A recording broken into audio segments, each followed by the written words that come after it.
A FBI insider has just issued a urgent warning that we could see soft targets being hit inside the United States very soon. Places like hospitals, he is warning, are going to become targets. All right, so you need to be getting prepared. You need to be ready. We're also seeing more deployments of federal agents, of Border Patrol, ICE, the National Guard to more cities. We have videos of that, and we have NATO scrambling fighter jets as well too in Europe. So let's get into all the details here. You guys can see this is former FBI agent. His name is John Guandolo, and he was a guest on Real America's Voice. This is the network that hosted Charlie Kirk's show, things like that.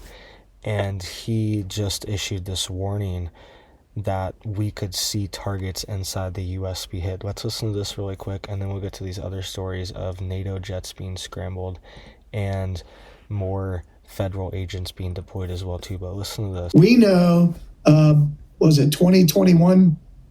Hamza bin Laden, one of the sons of Osama bin Laden, became the military commander, and then about a year later became the emir of Al-Qaeda. And him and his brothers, Saad and Uthman and Abdullah, are all in on the U.S. plot, which is Al-Qaeda is targeting soft targets, specifically hospitals, medical centers, and other things like that. The intelligence is they've got police uniforms, utility uniforms, fire and rescue uniforms, because the intent is to have first the primary attacks on whatever soft target, including hospitals, and then secondary attacks. But the key is if they attack the hospitals and then are simultaneously doing other soft targets, there won't be anywhere in those cities to take the wounded people. And since we know they have over 1,000 soldiers here, at least, and I'm just talking Al-Qaeda, I'm not talking about all the Hamas, Muslim Brotherhood, Hezbollah, Iranian IRGC forces, just the Al-Qaeda soldiers, just for this operation. All right, when is this operation supposed to, what kind of a time frame are you? Imminent. Oh, great. All right, so you heard that there, and this is actually something that I've brought up for the past few years, because over the past year or two, we've seen a lot of cyber attacks on hospitals as well too, where entire medical centers and entire hospital systems have been shut down, even in multiple states, just from cyber attacks, okay, because they're not able to access their internal network where they do everything. They calculate how much medicine the patients need. All the record keeping is a part of this, and these systems have been targeted before, and I've mentioned over the years how this is what would happen preemptively before an even bigger event, because exactly they would want to take out the hospitals because now they can't respond. Okay, so if the hospitals are incapacitated and doctors, things like this, are taken out, then what happens when there's like a dirty bomb, or there's some type of hazmat situation, there's some type of biological release, or just a big explosion, right? Anything. There's not going to be enough hospital staff and doctors, things like this, to respond if the hospitals are paralyzed from a cyber attack or from a preemptive attack like this. And he's even warning too that they could be wearing uniforms. He's saying that they're collecting police uniforms and medical uniforms to blend in the midst of the chaos as well too, and to make the response even harder. And this is something that I've reported on the past few years too. There's been a arrest where we will see sketchy groups like this, and they will have dozens of police uniforms or military uniforms, things like that, to blend in. Okay, we've seen arrests like this over the years too that I've reported on, and this definitely could be something that they do. All right, so be prepared, just be ready, okay? And it's one of these things. I don't want to live like this. I don't want to think like this. But I've been feeling just more and more. Even my wife's been feeling this too, where we just like don't want to be in public settings because it just feels like a risk for one reason or another, okay? And I hate to be like that.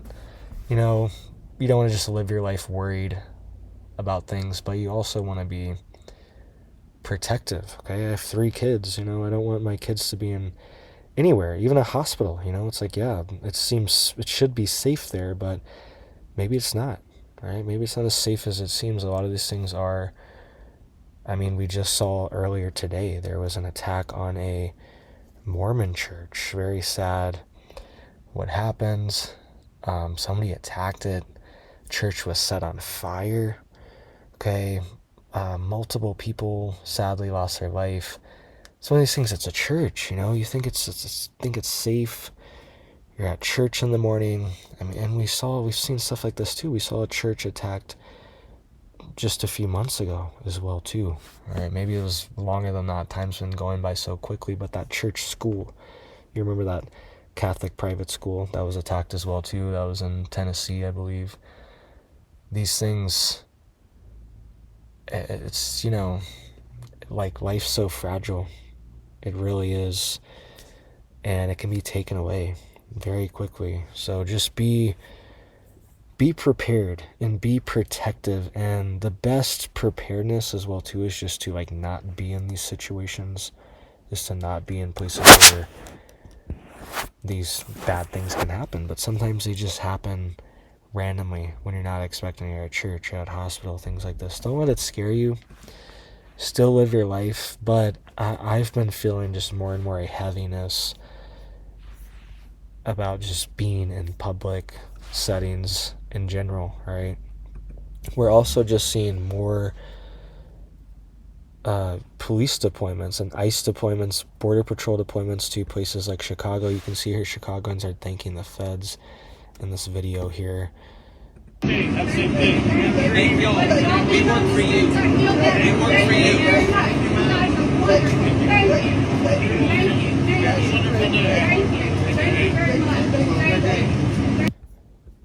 So this is the response though. I mean, it's like, it's a double-edged sword as things get more, as society gets more polarized, and as we back into our corners even more, then we're going to see these responses, all right? Then we're going to see more militarization. We're going to see more National Guard and police deployments to counteract this, all right? It's really a slippery slope here. You can see here, but it's needed because the past 4 years, this was allowed to fester, okay? Things were allowed to get so bad and so out of control. Now we're seeing a major clampdown. You can see here, here's another video from Chicago. You can see Border Patrol. You can see ICE on the streets. This is U.S. Border Patrol on the streets of Chicago, right? So it's one of these places where, you know, you typically don't see the Border Patrol here. They're normally closer to the border, and they typically don't cooperate with ICE or Border Patrol in these, quote, sanctuary cities like Chicago is, but they are taking action upon themselves and just making these arrests and going into these cities. And they do have jurisdiction. This is federal law enforcement, so they technically have jurisdiction anywhere in the U.S. essentially, all right, where they need to do their job. So major crackdown happening. This is a good thing, but it's also, it's kind of a warning sign too, all right, that of things to come. So, and I just feel like there's, you know, this is a response, and then we're going to see another response from this. We could see more people acting out, doing crazier things, more political violence, more political events, extreme events where people are trying to get attention and trying to make statements in response to this. It's kind of, that's why I was saying it's a double-edged sword, right? But there's really nothing you can do because things have been allowed to just get so bad for so long, right? So we're also seeing NATO fighter jets being scrambled, all right? And we're seeing more drones buzzing airports in Europe, all right? You can see here that the war in Ukraine is still going strong, all right? It says Putin pounds Kyiv with 595 drones and 48 missiles in one of the biggest attacks of the war, with 4 casualties as NATO scrambles jets. And you can see here it says NATO ramps up air defenses as more drones buzz military bases and airports, and wave of, quote, hybrid attacks across Europe, right? So NATO is worried right now, and they are ramping up defenses. You can see here's kind of a map of the responses that we've seen, and NATO has been deploying fighter jets from Poland to defend their airspaces in response to these drones, right? Because they still aren't sure exactly where they're coming from, if they're from Russia or a different country or even domestic. Somehow they still don't know. They're attributing it mostly to Russia. But it's one of these things, how do they not know where these drones are coming from? It's kind of like when we had these drones over the U.S. flying over. How do we not know where these drones are coming from, right? And if they don't, then they need to shoot them down and figure out where exactly they're coming from. And I'm sure they can intercept their transmission, right, from the drone and see exactly where it's transmitting its signal to, and even intercept that signal. Or they have electronic cages, okay, where it's like an EMP or an EMF frequency cage that can stop drones, all right? These are not hardwired drones. They would not be flying this high and this freely if they were still wired to fiber optic cables. Most of the fiber optic drones that we see in places like Ukraine and Russia, so they can't be interfered with EMFs or EMP like weapons, they fly very low and they have limited range. Maybe they can fly a few kilometers or a few miles because they have fiber optic wire. But you can see here this drone is very high in the sky and it's operating freely, moving in and out of the airport's airspace. All right, so they should be able to stop these drones. That's my point here. And it's kind of getting suspicious that they don't know exactly where these drones are coming from and that they're not shutting them down, all right?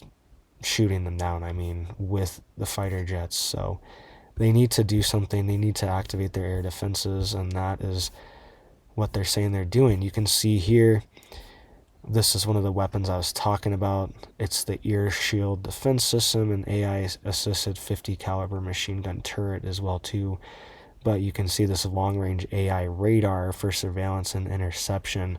That's what I was talking about. They can literally take over the signal controlling the drone and then make the drone land where they want it to land. All right, so they have technology for this. Exactly, they have fighter jets that can just shoot them down. So they need to start doing this, and they need to figure out where exactly they're coming from. They assume it's Russia, all right, that's testing their air defenses, but they need to stop it then, all right?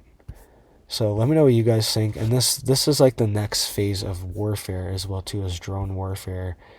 It's very dangerous. It's one of these things, we had this warning from this former FBI official here, right? Combine drone technology and warfare with this too, okay?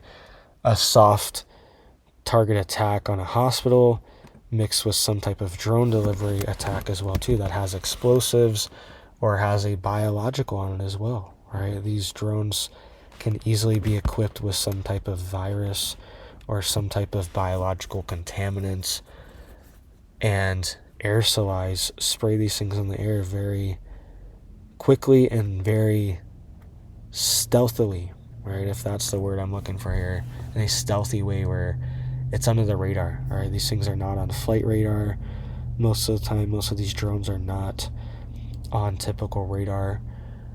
they don't have transponders, and they can be in and out of a place quick before anyone even sees them, right? So combining these two is definitely concerning and something everyone should just be prepared for. So make sure you're stocked up, make sure you're ready, just have some food, have some water for weeks, right? If you can, even if it's just canned food in like water bottles or water filters, things like this, even if it's just bare bones, try to have stuff just in case, right? Because big attacks like this guy was talking about, they could come with other attacks as well too, cyber attacks, cyber events, and it could take weeks for the response